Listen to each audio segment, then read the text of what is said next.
Now turn to part 2, questions 8 to 13. You will hear Sarah Brown talking about her work as a television weather forecaster. For each question, put a tick in the correct box. You now have 45 seconds to look at the questions for part 2.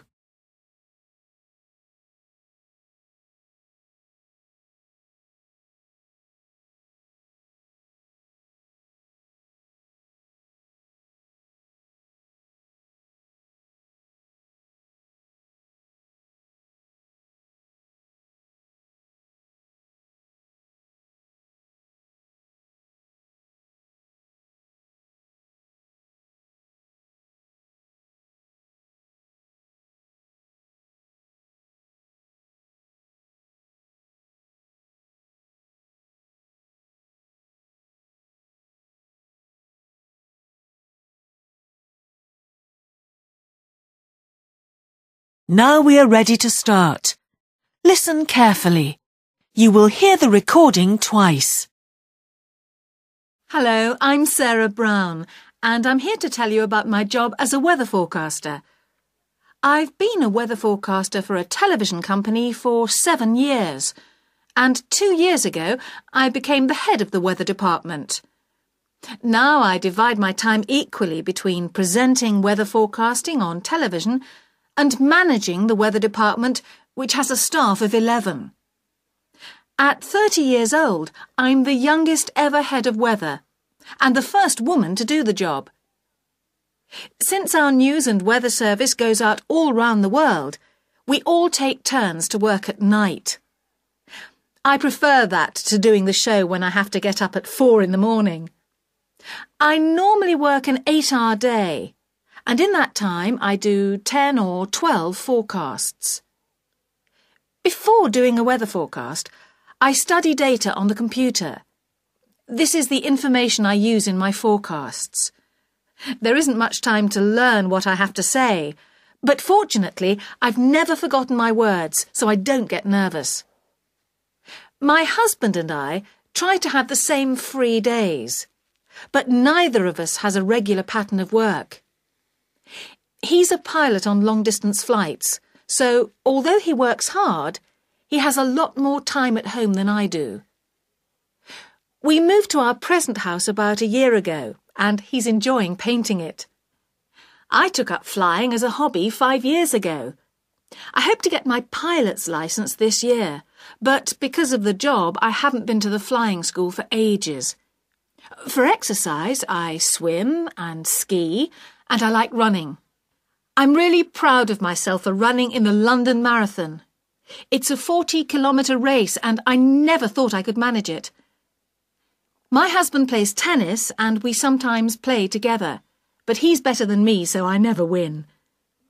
Because I'm on world news, people sometimes recognise me in really distant places. Once, in an Indian village, an old man took me to have my photo taken with all his family. I get some lovely letters. One person wrote to say that my smile made her feel happy all day. People occasionally even write and ask me to marry them.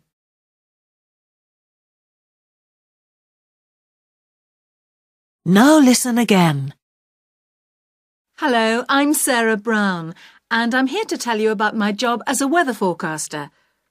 I've been a weather forecaster for a television company for 7 years, and 2 years ago I became the head of the weather department. Now I divide my time equally between presenting weather forecasting on television and managing the weather department, which has a staff of 11.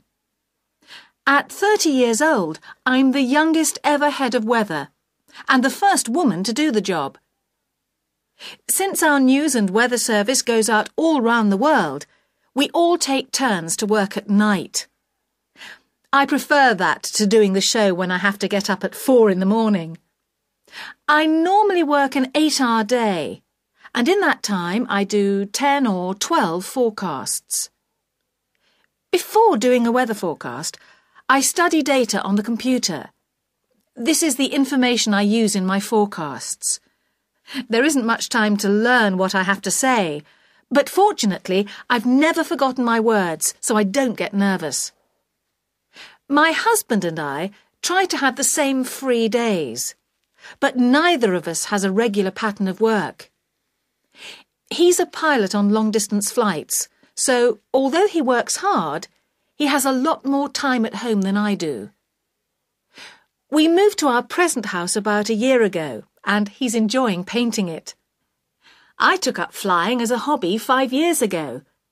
I hope to get my pilot's licence this year, but because of the job, I haven't been to the flying school for ages. For exercise, I swim and ski, and I like running. I'm really proud of myself for running in the London Marathon. It's a 40-kilometre race, and I never thought I could manage it. My husband plays tennis, and we sometimes play together, but he's better than me, so I never win.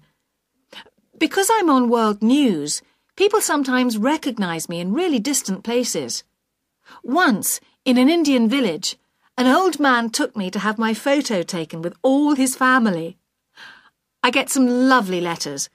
One person wrote to say that my smile made her feel happy all day. People occasionally even write and ask me to marry them.